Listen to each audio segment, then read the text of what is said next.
السلام علیکم waves, drama serial تیرا وعدہ کی آنے والے ایپیسوڈ میں آپ دیکھیں گے کہ شہید سیم کے لیے بہت زیادہ پریشان ہو رہا ہوگا اور پھر سارا اس سے کہے گی ہمیں اسے ہاسپٹل لے کے جانا چاہے، لیکن وہیں پہ نگین آ جائے گی اور نگین سوال کرے گی کہ آخر یہ عورت ہے کون جس کے لیے آپ اتنا پریشان ہو رہے ہیں، آخر آپ کا اس سے رشتہ کیا ہے؟ پھر شہید اسے بتاتے ہیں کہ یہ میری بیوی ہے، اور پھر نگین سارا پہ الزام لگانے لگتی ہے کہ سانا نے ہی شہید کی شادی کروائی ہے۔ سارا بہت حیران ہو جاتی ہے یہ سن کر، اور دوسری طرف ماریا جس کا شوہر جیل کی سلاخوں کے پیچھے ہے اور اس کی ریزن بھی وہی ہے، وہ آ کر اپنی امی کو سنانے لگ جاتی ہے اور کہتی ہے کہ یہ سب میری وجہ سے ہوا ہے، اور اپنی امی سے غصہ ہونے لگ جاتی ہے۔ پھر اس کی امی اسے تسلی دیتی ہے اور کہتی ہے کہ بیٹا پریشان مت ہو، سب ٹھیک ہو جائے گا اور تمہیں پریشان ہونے کی ضرورت نہیں ہے، اس طرح تو تمہاری طبیعت بہت زیادہ خراب ہو جائے گی۔ اور دوسری طرف نگین جس کا اپنا گھر تو پہلے ہی برباد ہو چکا ہے، سارا کا گھر برباد کرنے پہ تلی ہوئی ہے، اسی لیے وہ سب قصوروار سارا کو ہی ٹھہراتی ہے اور اپنی ساس کے سامنے کہتی ہیں کہ یہ سب آپ کی وجہ سے ہوا ہے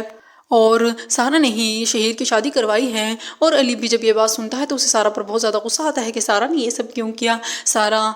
بولنے لگتی ہے لیکن سارا کو چپ کروا دیا جاتا ہے اور علی اس سے جانے کو بولتا ہے اور کہتا ہے کہ تم یہاں سے چلی جاؤ۔ سارا اپنے حق میں بولنے لگتی ہے لیکن اسے چپ کروا دیا جاتا ہے، اور نگین کہتی ہے کہ سارا نے ہی شہید کی دوسری شادی کروائی ہے، حالانکہ وہ یہ نہیں جانتی کہ سارا نے ایسا کچھ نہیں کیا، شہید پہلے ہی شادی کر چکا تھا۔ اور شہید اب یہ فیصلہ کرتا ہے کہ وہ اپنی بیوی سیم کو اپنے ہی گھر میں رکھے گا، اسی لیے اپنے وہ گھر والوں سے کہہ دیتا ہے کہ اب میری بیوی اسی گھر میں رہے گی۔ جب اس کی ماں اور علی سیم کو قبول کرنے سے انکار کر دیتے ہیں تو شہید کہتا ہے کہ جتنا آپ لوگوں کا اس گھر پر حق ہے تو میرا بھی اتنا ہی حق ہے، اور آپ لوگوں کی اتنی ہی ہمت نہیں ہے جو آپ میری بیوی کو اس گھر میں لانے سے روکیں، اور میرا پورا حق ہے کہ میں اپنی بیوی کو اس گھر میں لاؤں اور آپ اس لیے مجھے روک نہیں سکتے۔ اور دوسری طرف ماریا جس کا تو پہلے ہی گھر برباد ہو چکا ہے، اب آ کر اپنے بھائی کی زندگی خراب کرنے پر تلی ہوئی ہے۔ اب وہ سوچتی ہے کہ آئزہ کو سب بتا دے گی کہ اس کے بھائی کو آئزہ میں نہیں اس کی سیلری میں انٹرسٹ تھا، اسی لیے اس نے اسے شادی کی تھی۔ آئزہ یہ سن کر